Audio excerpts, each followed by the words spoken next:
The carriage rattled along the winding country road, its wheels crunching against gravel and sinking occasionally into patches of damp earth where the spring rains had softened the ground. Inside, Augusta Blackwell pressed her palm against the cool glass of the window, watching the blurred expanse of the English countryside slip past her in hues of green and grey.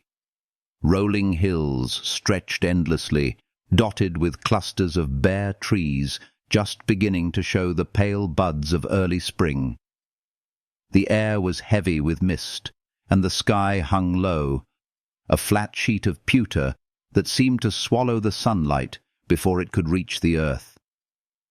She clutched her worn leather satchel tightly against her chest, as if the few possessions inside might steady her heart.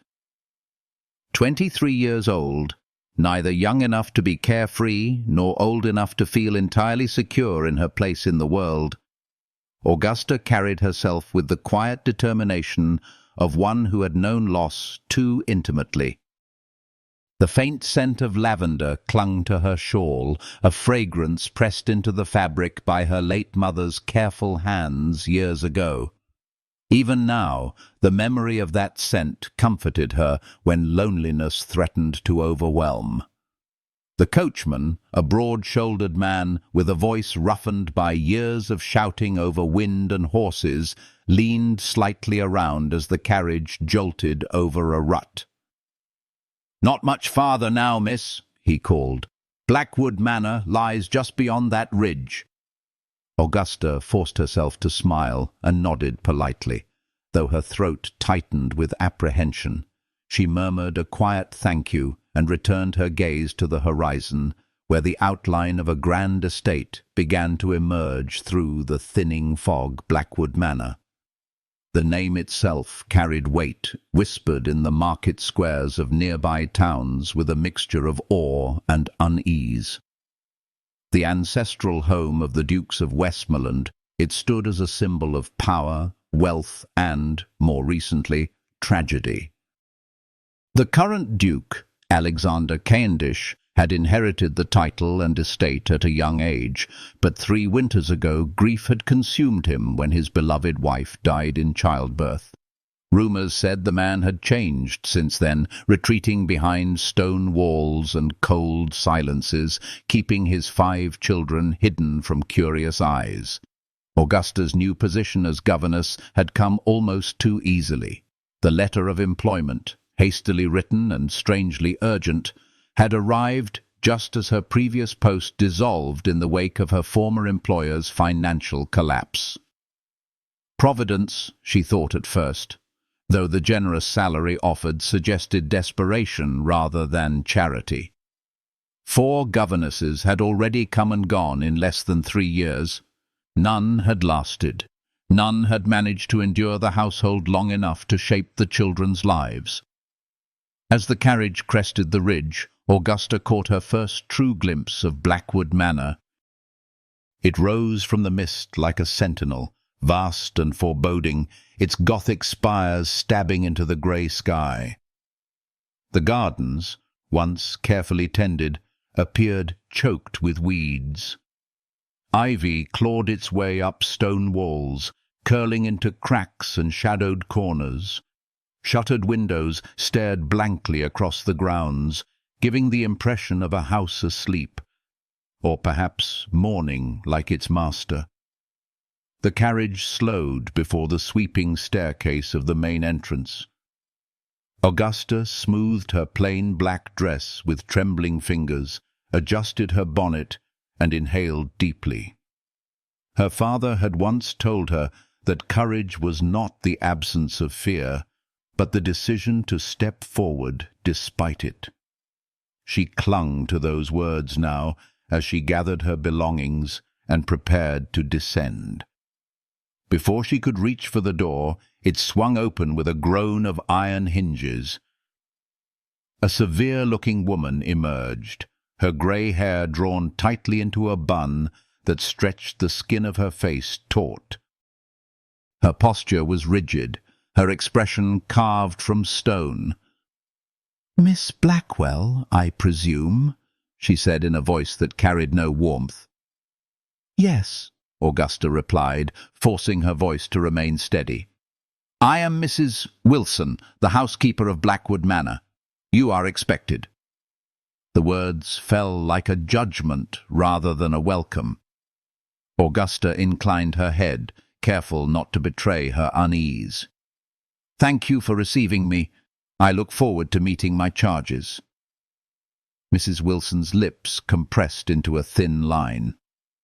"His Grace is away on business in London. You shall meet him upon his return. In the meantime, you will acquaint yourself with the children. Follow me." Inside, the manor loomed even larger. The entrance hall was cavernous, lined with ancestral portraits, whose painted eyes seemed to follow Augusta as she crossed the polished marble floor. The air was cool, carrying a faint scent of dust and extinguished fires. Tapestries depicting long-forgotten battles hung stiffly on the walls, their once vibrant colours dulled by time. As Augusta followed Mrs. Wilson up the grand staircase, she asked quietly, "How old are the children, if I may inquire?" The housekeeper's tone softened only slightly, as though she spoke of something fragile. "The eldest, Master James, is 12. The twins, Frederick and George, are 10. Miss Catherine is 7. And the youngest, Eleanor, is 3. She survived the birth that took her mother." Augusta's heart constricted.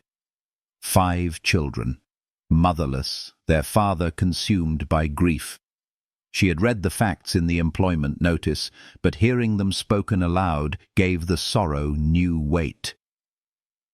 "You will join them in the nursery for meals," Mrs. Wilson continued.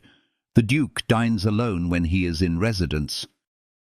I must also caution you, the west wing of the house, including His Grace's private study and chambers, is strictly forbidden without explicit invitation." "I understand," Augusta replied. Her assigned chamber was modest, with a narrow bed, a small fireplace, and a desk positioned beneath a window that overlooked a neglected rose garden. She set her satchel carefully on the bed, then paused at the window. The roses below were little more than thorny branches now, stripped of colour, yet she imagined them bursting into bloom with the arrival of summer. Perhaps, she thought, there was still life hidden beneath the surface, waiting, like the family within these walls, for someone to coax it into the light. After a brief time to compose herself, Augusta made her way toward the nursery. From behind the half-open door came the sounds of children's voices, raised, chaotic, impatient. She hesitated only a moment before knocking gently and stepping inside. The scene was one of barely contained anarchy. Books and toys littered the floor. One of the twins wielded a fireplace poker like a sword, while the other cheered him on.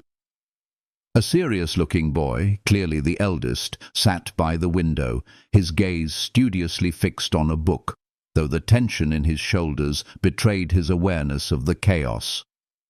A little girl with golden curls sat on the floor, cutting paper dolls from what appeared to be pages torn from a volume of history. Only the nursemaid, a plump woman with weary eyes, noticed Augusta's entrance. "Heavens, you must be the new governess," the nursemaid exclaimed with relief. "I am Mrs. Pembroke, and this little one is Miss Eleanor." The toddler blinked solemnly at Augusta from the nursemaid's arms. Then, to everyone's astonishment, she reached her tiny hands upward. "Up," she demanded softly. Augusta, surprised but instinctively tender, took the child into her arms. Eleanor nestled immediately against her shoulder, her small fingers twining into Augusta's dark curls. A hush fell over the room. Even the twin with the poker lowered his makeshift weapon, staring at the unexpected sight. "Well," Mrs. Pembroke breathed, "I've never seen the like." Augusta straightened. Eleanor balanced on her hip. She let her gaze travel across the other children, meeting each pair of eyes in turn. Defiance, curiosity, suspicion, all were there, cloaked beneath layers of loss. "Good afternoon," she said with quiet authority. "I am Miss Augusta Blackwell, and I have the privilege of being your new governess." James, the eldest, closed his book and rose with measured formality. "How long do you intend to stay, Miss Blackwell? The last one promised she would not leave. She lasted 4 months." "As long as I am needed," Augusta replied firmly. "Father doesn't need anyone," James said coldly. "Neither do we." Augusta regarded him steadily. "Perhaps not. But even the strongest soldiers fight better when they stand together. We shall see what we can learn from one another." The twins exchanged glances, the corners of their mouths twitching with reluctant amusement. Catherine, still holding her paper dolls, asked in a small voice, "Will you make us recite French verbs all day?" "Not all day," Augusta said gently. "Education should feed curiosity, not suffocate it. We shall learn French, yes, but also music, art, and the wonders of the world outside these walls." Something shifted in the air, subtle but undeniable. A spark of interest glimmered where only resistance had stood before. Augusta smiled inwardly, though her expression remained composed. That evening, as she unpacked her meagre belongings, she felt an unfamiliar warmth in her chest. The children, wounded and wary though they were, had begun to open ever so slightly. She gazed out at the moonlit grounds of Blackwood Manor, wondering about the man who ruled this house, the Duke of Westmoreland.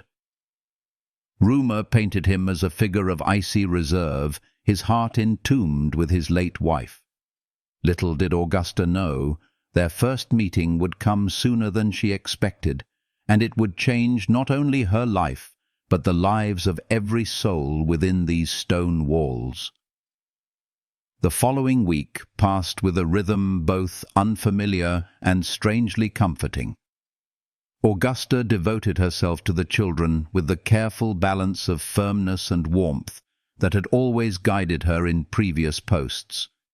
She discovered that James, for all his guardedness, possessed a razor-sharp mind and an instinct for strategy that manifested in chess and logic puzzles. The twins were a tempest of energy and mischief, forever bickering yet inseparable, their quarrels ending as swiftly as they began.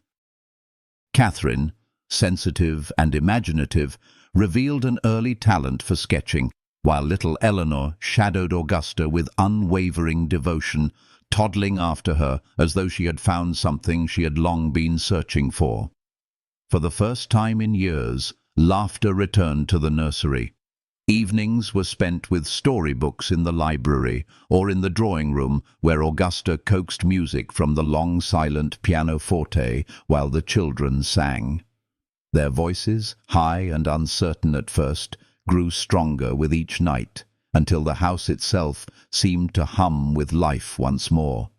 Yet the shadow of their absent father lingered over everything. The Duke's return was anticipated with a mixture of dread and curiosity. The children's moods shifted whenever his name was mentioned, their bright eyes dimming, their shoulders stiffening as though bracing for an unseen storm.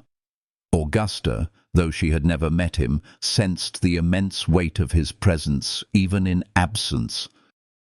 His portrait dominated the gallery, tall, broad-shouldered, with eyes of steely hazel and a mouth set in an expression of implacable authority. On the 7th evening of her tenure, the sound of carriage wheels broke the stillness after dinner. The children fell into a hush, their earlier chatter fading into tense silence. Catherine clutched Augusta's hand, while James's jaw tightened with visible effort. "He's home," Mrs. Pembroke whispered unnecessarily, her tone a blend of relief and apprehension. Moments later, Augusta heard it. The heavy tread of boots across the marble floor, the quiet murmur of the butler, the deep timbre of a voice she recognized only from imagination. "Father," Catherine breathed, almost inaudible, as the footsteps drew closer to the library. The door opened. Alexander Cavendish, Duke of Westmoreland, filled the threshold like a force of nature. He was taller than Augusta had envisioned, his presence magnified by the austere cut of his black coat and the severity of his features. His hair, once golden, bore streaks of darker bronze now, as though grief had stripped the brightness from it. His eyes swept the room swiftly, first to his children, then to the woman seated among them with a book still open on her lap. For an instant he faltered. It was the sound that unsettled him most, laughter lingering faintly in the air, laughter that had not been heard within these walls for years. The children scrambled to their feet, stiff and awkward, the warmth of moments before vanishing into formality. Catherine curtsied. The boys bowed. Eleanor, perched contentedly in Augusta's arms, blinked at him without fear. "Your Grace," Augusta said evenly, rising with the child still balanced against her hip. She curtsied with quiet elegance, her gaze steady despite the quickening of her heart. "Welcome home. We did not expect you until tomorrow." Alexander's expression hardened, though his eyes betrayed a flicker of surprise. "It seems I am at a disadvantage, Miss Blackwell. You appear to have made yourself quite at home in my absence." Augusta caught the faint indignation in his tone, but refused to yield to it. "Your children have been eager to learn. We concluded today's lesson here, where the light is kindest for reading." A silence fell, taut and brittle. Then, unexpectedly, a soft voice broke it. "Papa." Eleanor, whose lips had scarcely ever shaped the word before, stretched her arms toward him. The sound pierced Alexander's composure. For a heartbeat, he stood transfixed, the likeness of his late wife etched cruelly in the child's delicate features. Then, as though burned, he turned away. "Miss Blackwell," he said curtly, his voice like frost, "I expect a full report on the children's progress in my study after dinner. Children, return to your lessons." With that, he was gone, his long strides carrying him into the shadows of the corridor. The children's faces fell. Eleanor whimpered softly, pressing her cheek against Augusta's shoulder. James's eyes darkened with resentment. The spell of joy had been broken, but Augusta, watching the Duke's retreating figure, saw something the others did not. Beneath the armor of authority, beneath the cold mask of grief, there had been a crack, small, fleeting, but real. And in that crack, she thought, there might be hope. Later that evening, summoned to the Duke's study, Augusta carried her leather-bound notebook, her mind carefully composed. The chamber was vast, lined with books that seemed more for display than use. A single lamp cast a pool of amber light upon the desk where Alexander sat, his broad shoulders hunched as though beneath an invisible burden. "Sit," he commanded, without glancing up. Augusta obeyed, placing her notes before her. "As you requested, I have recorded each child's progress in detail." "And what could you possibly have discerned in a mere week?" he asked, finally lifting his gaze. that 4 governesses before you failed to notice? Augusta's chin lifted slightly. That your children are extraordinary, each in their own way. James has a brilliant mind for mathematics and strategy. He bested me at chess yesterday. Frederick shows a rare gift for languages, while George possesses remarkable mechanical aptitude. Catherine's drawings reveal a talent beyond her years, and Eleanor's memory is unusually sharp for a child so young. Something flickered in Alexander's eyes, quickly concealed. He studied her with a cool detachment that felt practiced, deliberate. Most people, Augusta suspected, shrank beneath that gaze, but she did not. Children reveal themselves readily to those who truly see them, she added softly. A silence stretched between them, heavy with unspoken truths. Then Alexander set his glass down with unnecessary precision. You will confine their lessons to the schoolroom. The library is unsuitable. Unsuitable? It was my wife's favorite room. His voice sharpened, a blade honed by pain. I will not have it repurposed for childish amusements. Augusta hesitated, then spoke with quiet resolve. With respect, Your Grace, the children need more than rote recitations. They need light, music, space to breathe. A mind that withers in confinement cannot flourish in learning. His hand tightened around the edge of the desk. Are you suggesting my children are withering, Miss Blackwell? I am suggesting they are mourning, she replied gently. Not only for their mother, but for the father who has withdrawn from them. The words landed like a blow. For the first time, Augusta saw the man beneath the title flinch. His eyes darkened, his jaw clenched, yet he did not dismiss her outright. Instead, he turned away, his voice low and dangerous. You forget yourself. I was hired to care for their well-being, Augusta said, her voice steady, and that extends beyond Latin and arithmetic. For a long moment, Alexander said nothing. Then, abruptly, he stood, tall and unyielding. That will be all, Miss Blackwell. She gathered her notebook, rose, and curtsied. At the threshold, she paused. The children have prepared a small performance for tomorrow. They would be honored if you would attend. He did not answer, but as she left, she allowed herself the faintest glimmer of hope. The next afternoon, the music room stirred with nervous anticipation.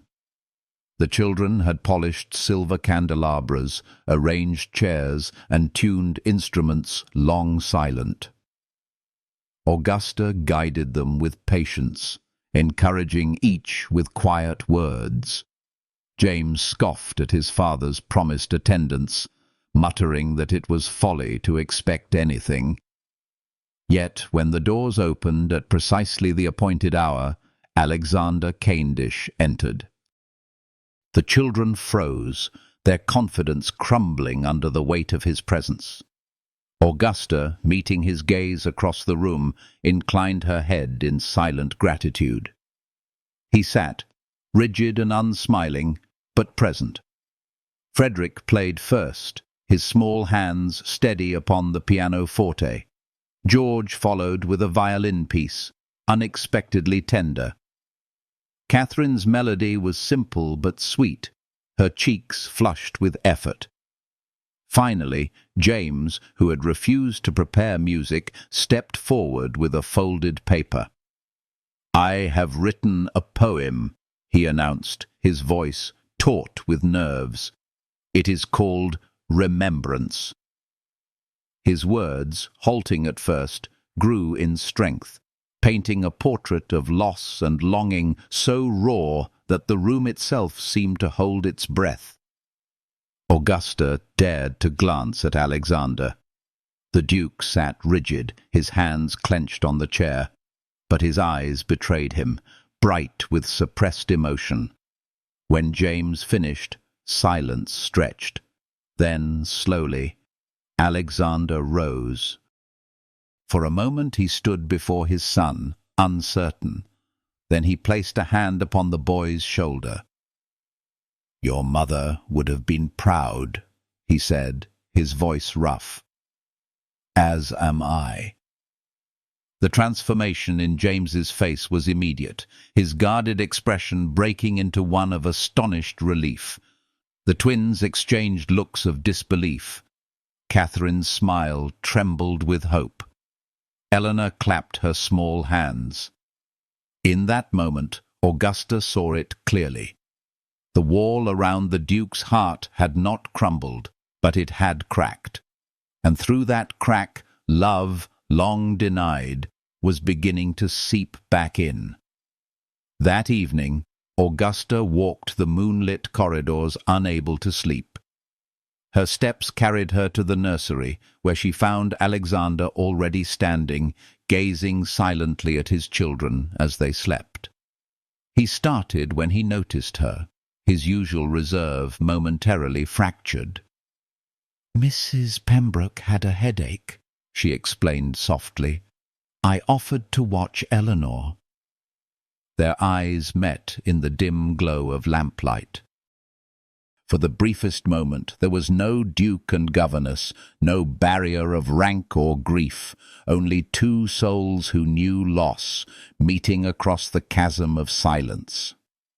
"The performance," he murmured, "was well done." Augusta smiled faintly. "They wished to please you." Something shifted in his gaze, not trust, not yet, but recognition. In the quiet of the nursery, Augusta realized that her battle was not with the children's unruly spirits, nor with the severity of the housekeeper, nor even with the sharp tongue of society's expectations. Her true battle lay with the man whose grief had turned to stone, and who, without quite meaning to, had begun to let her chip away at it.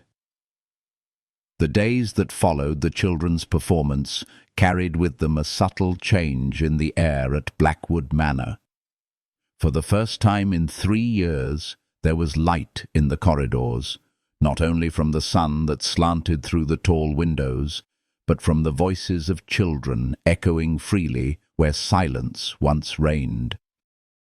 Augusta found herself at the heart of it all, weaving lessons into games, coaxing laughter from reluctant lips, and drawing Alexander, slowly, cautiously, into the orbit of his own family again.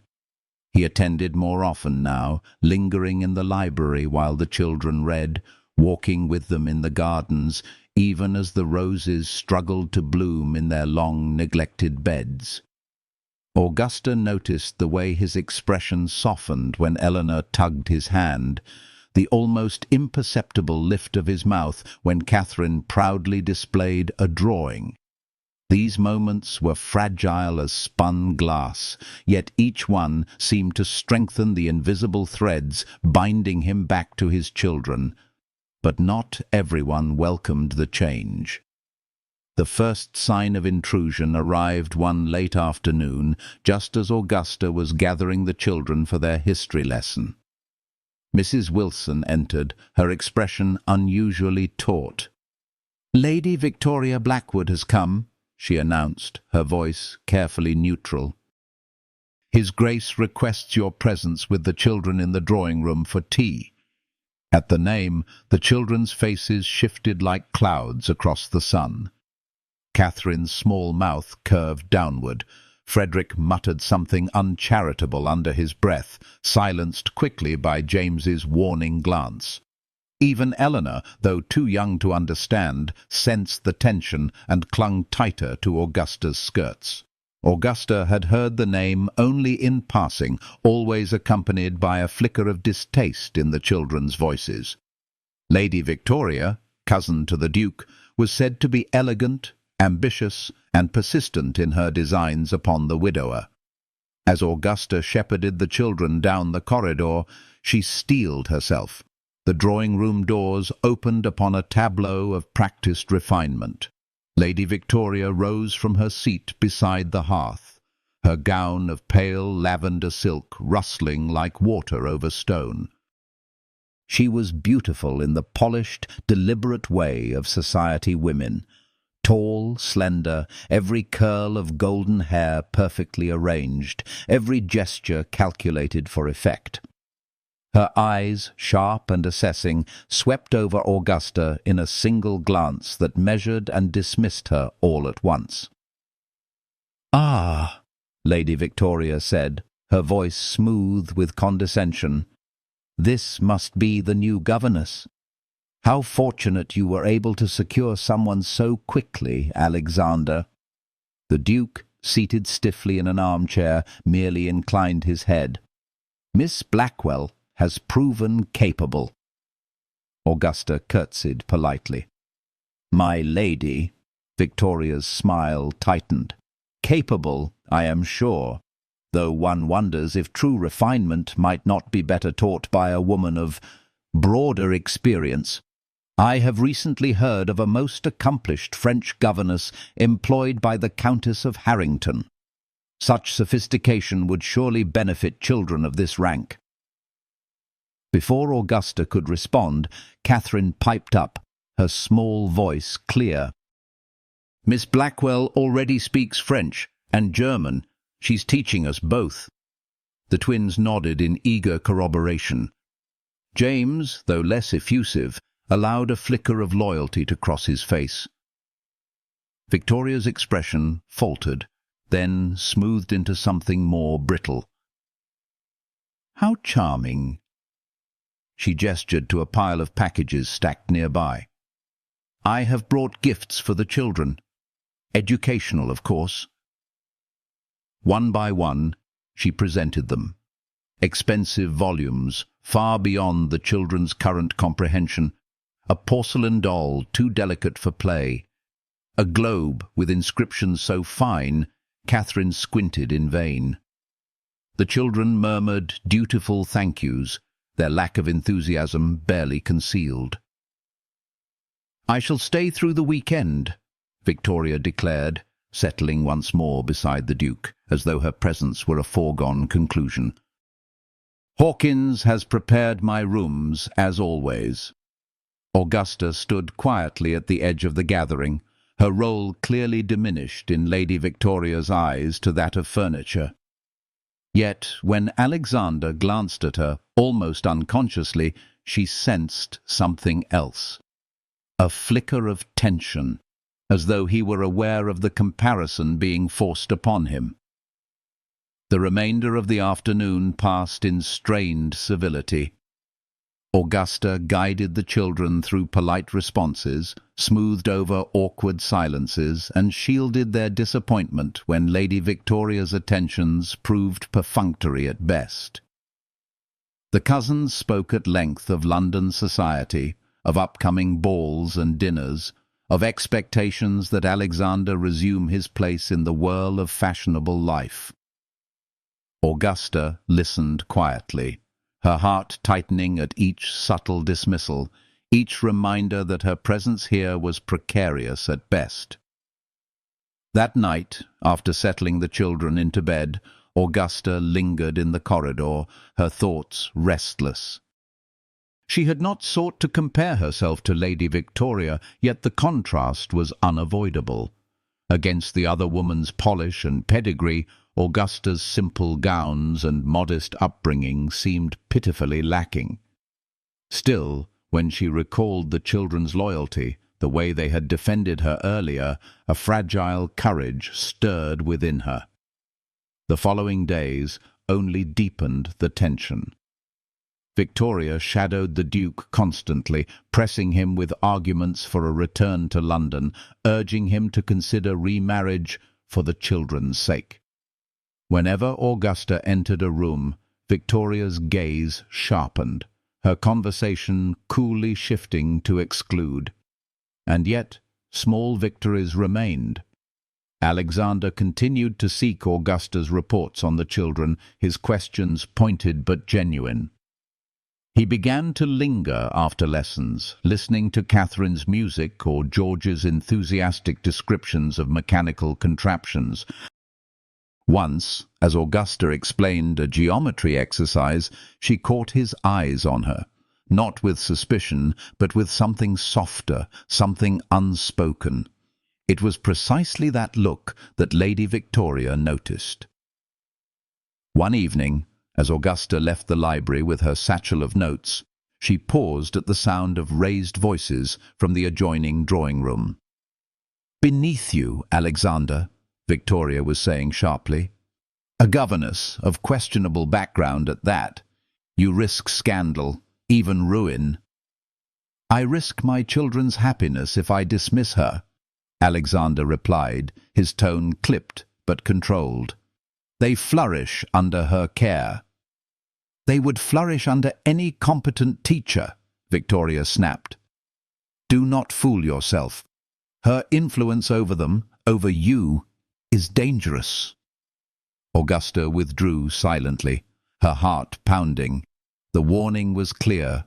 Her presence was unwelcome, her position precarious. That night, sleep eluded her. Memories of her past, memories she had buried beneath the name Blackwell, rose unbidden. And the Harrington household, the unwanted attentions of Lord Harrington, the desperate flight in the dead of night, the fabricated references that had secured her this post. Secrets balanced like fragile glass, now trembling on the verge of discovery. She had come to Blackwood Manor to survive. Instead, she had found herself entangled in the children's lives, in Alexander's guarded heart. And now she feared those entanglements might destroy her. The reckoning came sooner than expected. On the third morning of Victoria's stay, Augusta entered the breakfast room to find not only the family assembled, but a stranger seated beside the lady, a man with a polished manner and eyes far too shrewd. "Miss Blackwell," Victoria said smoothly, her smile edged with triumph. "May I present Mr. Sinclair, a gentleman who has been assisting me with certain inquiries?" Alexander's gaze sharpened instantly. "Inquiries?" "Out of concern for the children," Victoria said sweetly, though her eyes glittered. "One cannot be too careful about those one invites into the household." Augusta felt the blood drain from her face. Mr. Sinclair's expression was polite, but the notebook before him spoke of investigations, of truths unearthed. "Miss Blackwell," he began, "or should I say Miss Augusta Winters?" The room seemed to sway. The children stared in confusion, Alexander in shock, Victoria in barely veiled satisfaction. The fragile world Augusta had built trembled on the edge of collapse. And so the first stone of her past was thrown, shattering the fragile glass of trust she had begun to weave. The room had fallen silent after Mr. Sinclair spoke her true name. Silence heavy as stone, pressing against the very walls of Blackwood Manor. Augusta stood frozen, her hands clasped before her, willing herself not to tremble as every pair of eyes fixed upon her. Alexander's expression was unreadable, carved from the same granite as his title. Victoria's lips curved in a victorious smile. The children looked bewildered, alarmed, their gazes darting between governess and father, as though they had stumbled into a nightmare. "I do not understand," James said at last, his young voice strained. "Her name is Miss Blackwell."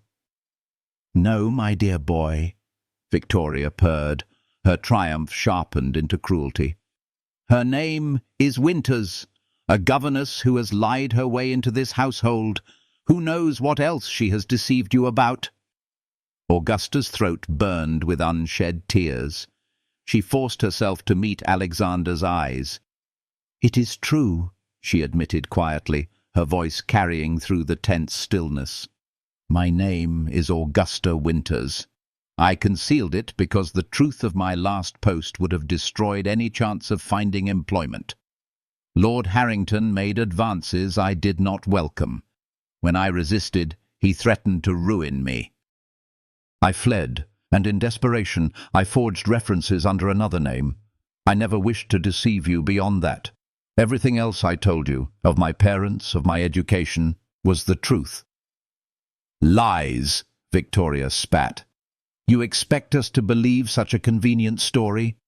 She is a danger to you, Alexander, and to the children. You must dismiss her at once." Alexander remained very still. The children, however, broke the silence first. "That's not fair," George burst out, his small fists clenched. "She's the only one who has cared about us since Mother died." "She makes Father laugh again," Frederick added fiercely. "She makes us all happy," Catherine whispered, tears streaming down her cheeks. "Please don't send her away." Even Eleanor, sensing the desperation of her siblings, reached her little arms toward Augusta and said one word, soft but clear: "Stay." The Duke closed his eyes briefly, the mask upon his face cracking for the smallest moment. He turned to Sinclair. "Leave us. I will speak to Miss Winters privately." Victoria opened her mouth in protest, but Alexander's tone brooked no argument. "Now." Reluctantly, the cousin swept from the room, her skirts whispering like serpents against the floor, Sinclair following with a small bow. The door shut with a decisive click, leaving Augusta alone with the Duke and his children. Alexander rose slowly. "Children," he said, his voice low but steady, "return to your lessons. I will discuss this matter with Miss Winters." "No!" James cried, stepping forward with sudden boldness. "You cannot dismiss her without hearing us. She has changed everything. She has changed you." "Enough!" Alexander commanded, though his voice cracked under the weight of emotion. "You will obey me." One by one, with reluctance heavy as chains, the children filed out. James was the last to leave, his eyes burning with defiance. "If you send her away," he whispered, "we will never forgive you." Then he was gone, the door closing softly behind him. The study seemed cavernous in the aftermath, the silence oppressive. Augusta stood rooted, unable to look at him, her chest tight with the weight of everything at stake. "Explain," Alexander said finally. She lifted her head, meeting his gaze. "I have told you the truth. Lord Harrington sought to compromise me. When I resisted, he threatened my livelihood. I had no choice but to flee, and with no references, I knew I would never be hired again. So I created a new name, new papers. I did it out of desperation, not malice." "And you thought deception a fitting foundation for your position in my household?" His voice was calm, but beneath it she heard the echo of pain, of betrayal. "I thought survival required it," she answered. "I never meant to deceive you beyond that. Every moment I have spent here has been honest." "The affection I bear your children, the care I have given them, that is true, Your Grace. If nothing else, believe that." Alexander turned away, striding toward the tall windows that overlooked the gardens. His shoulders were rigid, his hands clenched behind his back. For a long time he said nothing. Finally he spoke. Do you have any idea what risk I'd take by keeping you here? Society would see this as a scandal beyond measure. My cousin will not hesitate to spread her version of events, painting you as a temptress, me as a fool. The children, my children, would suffer the whispers, the cruelty. And yet, Augusta said softly, they are already suffering without love, without you. He turned sharply, his eyes blazing. You presume too much. I presume nothing, she whispered. I only speak what I have seen. You are a good man, Alexander, though grief has blinded you. You love your children, though you hide it. They love you, though you have withdrawn. And despite my mistakes, She stopped herself, breath catching. You what? He pressed, his voice rough. Augusta's courage faltered, then steadied. Despite my mistakes, I love them, all of them, enough to risk everything, enough to endure your anger, your judgment, even your dismissal. But I will not apologize for caring. Her words hung in the air, daring, trembling. Alexander stared at her, something breaking in his expression, though he fought to conceal it. He turned away again, gripping the mantel of the fireplace as though to steady himself. I cannot decide this now, he said at last.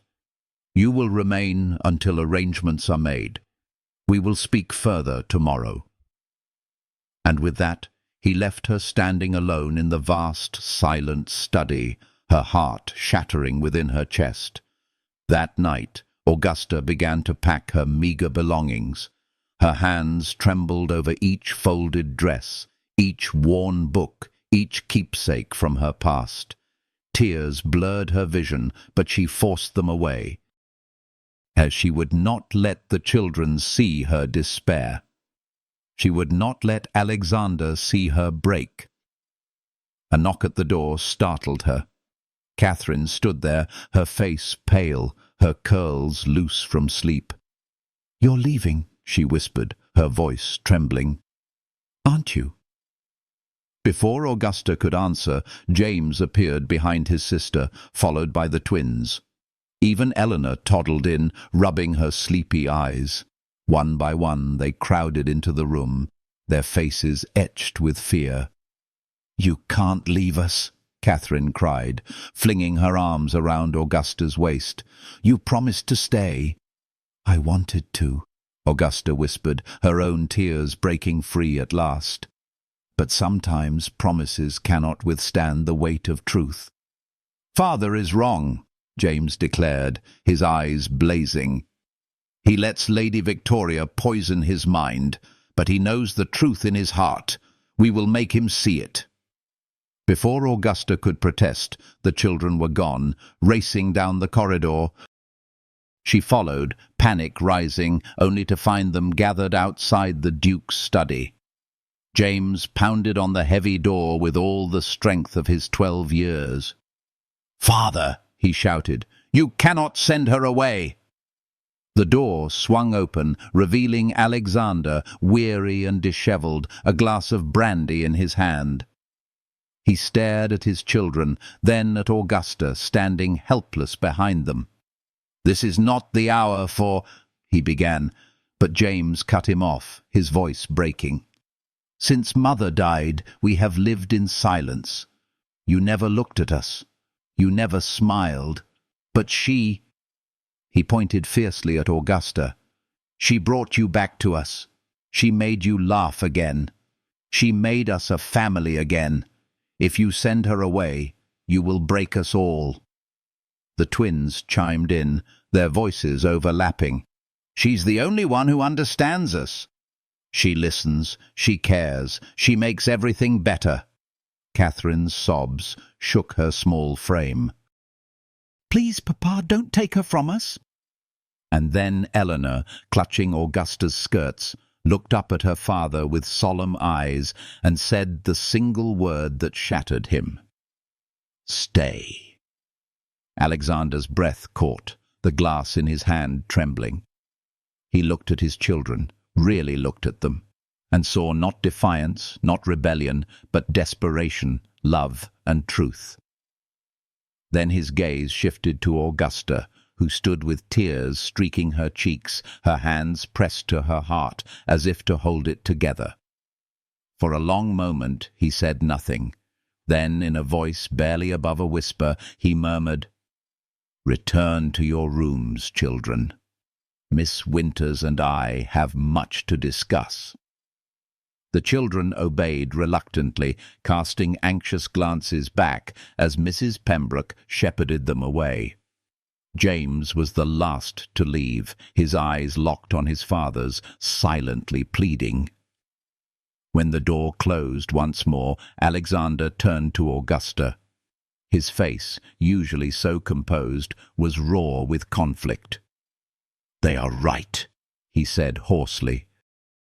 "I have been a fool. I let grief blind me. I let duty harden me, and I nearly let Victoria destroy what fragile happiness we had begun to build." Augusta's lips parted in astonishment. "Alexander!" He crossed the room in 3 strides, his hands capturing hers, his eyes fierce with intensity. "I love you, Augusta Winters. Not the governess, not the woman society would scorn, but you. The woman who gave my children back their laughter. The woman who thawed a heart I thought forever frozen. I love you, and I will not lose you." Tears spilled freely down Augusta's face, but they were no longer tears of sorrow. "You would risk scandal, censure, everything, for me?" "For us," he said firmly. "For the family we have already begun to build. Let the world say what it will. I lost 3 years to grief and convention. I will not sacrifice another day." He sank to one knee, still holding her trembling hands. "Augusta Winters, will you be my wife?" For a moment she could not breathe. The room swam around her, the weight of despair lifting into something brighter, stronger. She sank down beside him, her tears mingling with laughter. "Yes," she whispered. "Yes, with all my heart." Alexander drew her into his arms, his lips claiming hers in a kiss that spoke of years of pain released, of love rediscovered, of a future long denied, now finally grasped. When they parted, breathless, he rested his forehead against hers. "Let Victoria rage. Let society whisper. None of it matters. You are mine, and I am yours."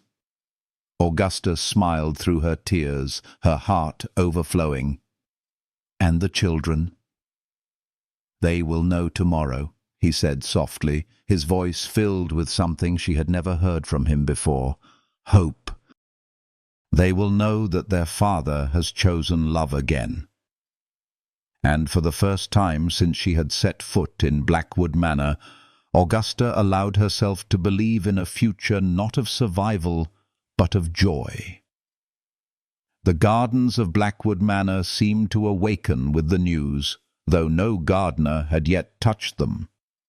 The morning after Alexander's declaration, after his proposal whispered in the firelit study, colour returned to the estate as though spring itself had chosen that moment to fully arrive. Sunlight spilled across the lawns, catching in the dew, gilding the ancient stone walls. The children awoke to whispers that felt more like music than rumour, to an air that carried something lighter, freer. They learned the truth, not through gossip, but directly from their father, who gathered them in the library that afternoon. Augusta stood at his side, her hands clasped tightly in front of her, her breath caught in her chest. Alexander's tall figure cast a long shadow across the carpet, but his voice, when he spoke, was uncharacteristically gentle. "My children," he began, looking at each of them in turn. "There has been much sorrow in this house. Too many years of silence. Too many years of me failing you. But I wish for that to change. And it begins with this. I have asked Miss Winters to become my wife." For a moment, silence reigned. James, always so guarded, so proud, stared as though unable to comprehend. The twins exchanged wide-eyed glances.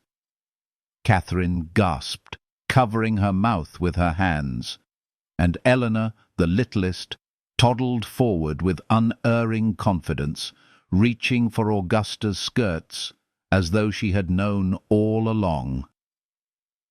"You mean," Frederick blurted, his aristocratic diction faltering in excitement, "she'll be our mother?" Augusta's heart lurched. She knelt, gathering Eleanor into her arms, her gaze sweeping the others with tears brightening her eyes. "If you will have me," she whispered. The response was immediate and overwhelming. Catherine flung herself into Augusta's embrace, sobbing with joy. George shouted something triumphant, startling a flock of crows from the trees outside.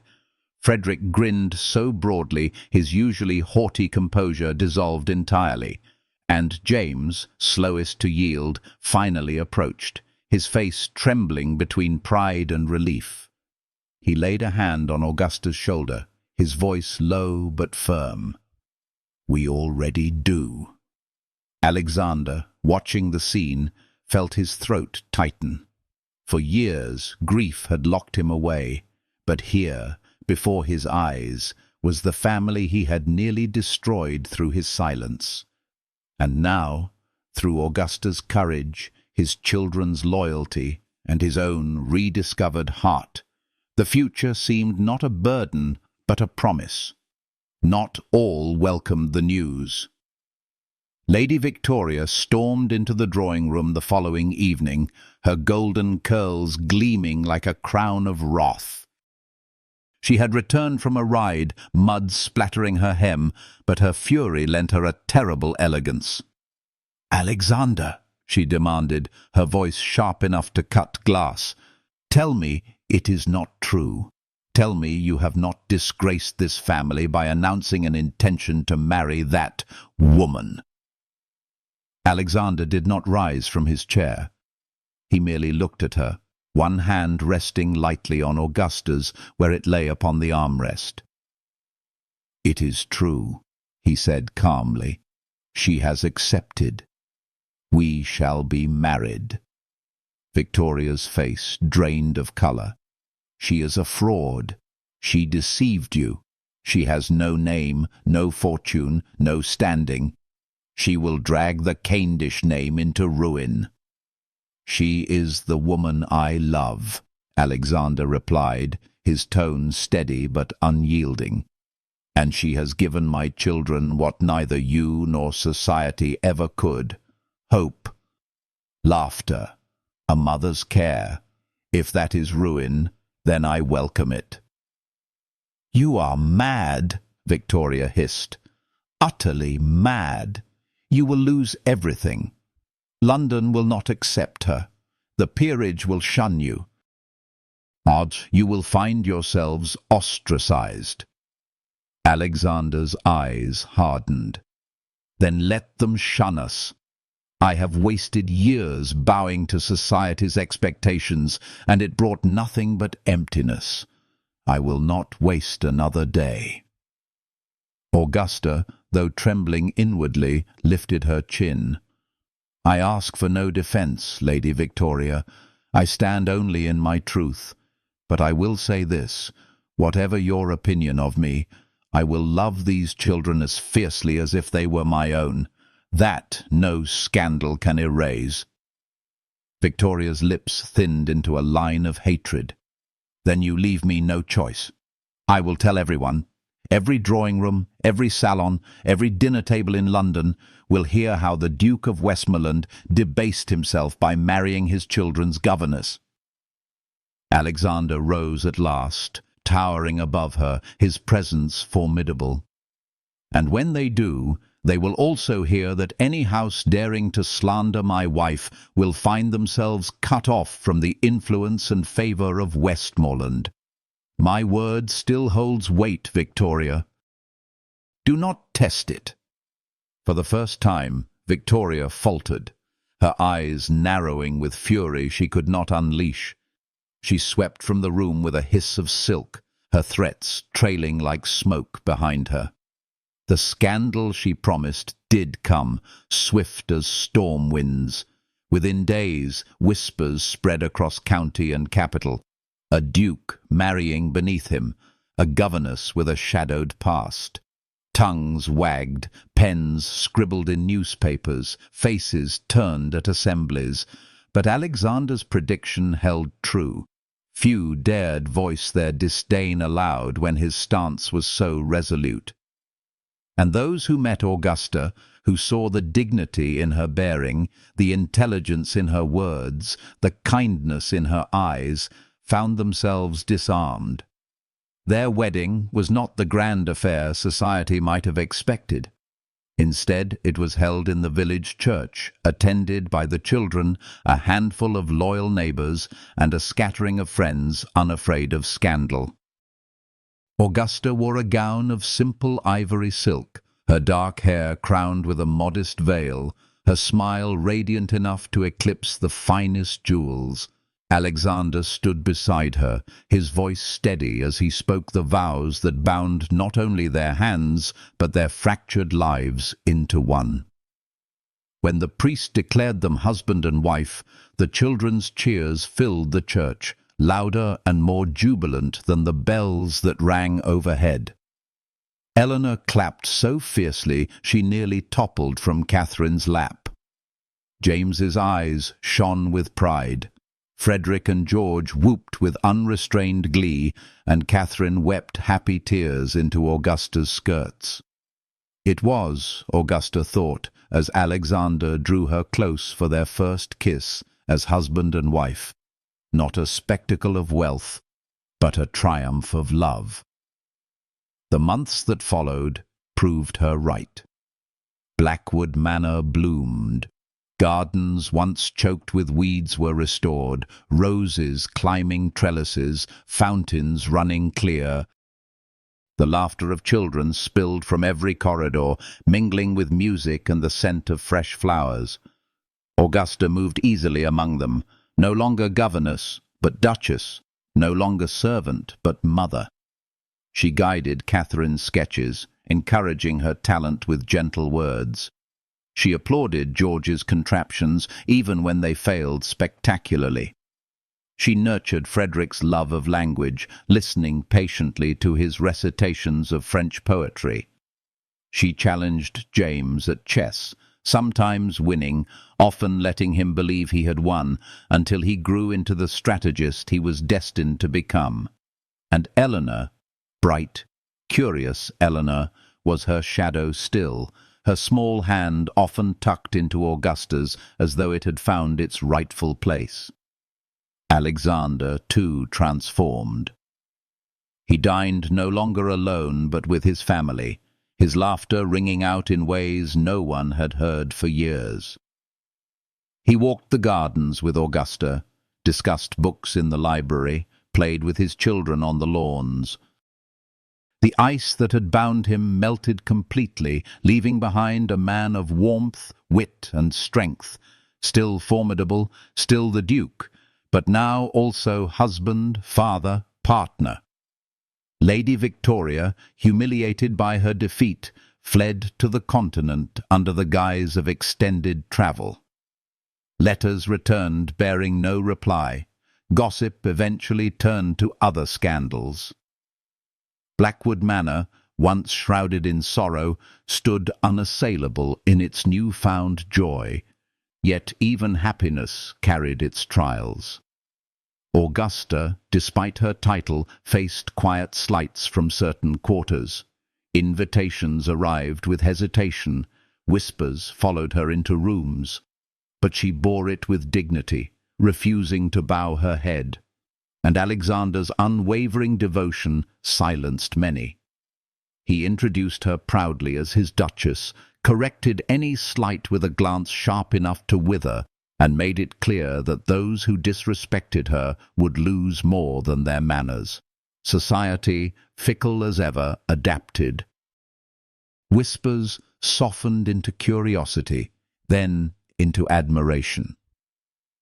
By the end of their first year of marriage, Augusta Winters, once a desperate governess, was spoken of as a woman of unusual grace, a duchess who had transformed not only her husband but an entire household. One summer afternoon, beneath the great oak on the lawn, the family gathered. Augusta, her cheeks flushed with laughter, played badminton with the twins. Catherine sketched nearby, capturing the scene with her growing talent. James, nearly a young man now, sat with Eleanor, weaving daisy chains. Alexander, reclining on a blanket, watched with a heart so full it ached. "Father," Catherine said at last, holding up her drawing, "look, all of us, together." He took the paper gently, studying the likeness, Augusta smiling, the children laughing, himself watching them all. His throat tightened as he kissed his daughter's hair. "It is perfect, my love. Perfect." Augusta came to sit beside him, her hand slipping naturally into his. Their eyes met, and in that gaze lay everything. Grief survived, battles fought, walls broken, love won. "You saved us," Alexander whispered, so only she could hear. She shook her head, smiling through tears. "No, my love, we saved each other." As the children's laughter echoed across the gardens, as sunlight bathed the estate once more, Alexander Cavendish, once known as the Duke with a heart of stone, knew beyond doubt that he had found redemption in the simplest of truths. Love, when chosen despite fear, had the power to heal all things. And Augusta, once a girl of desperation with only her courage to her name, now sat as duchess, wife, and mother, her heart at peace at last. Blackwood Manor, once a monument to sorrow, had become a home again. And in that home, under the watchful eyes of generations past, a new story had begun. One of resilience, of laughter, of fierce and enduring love.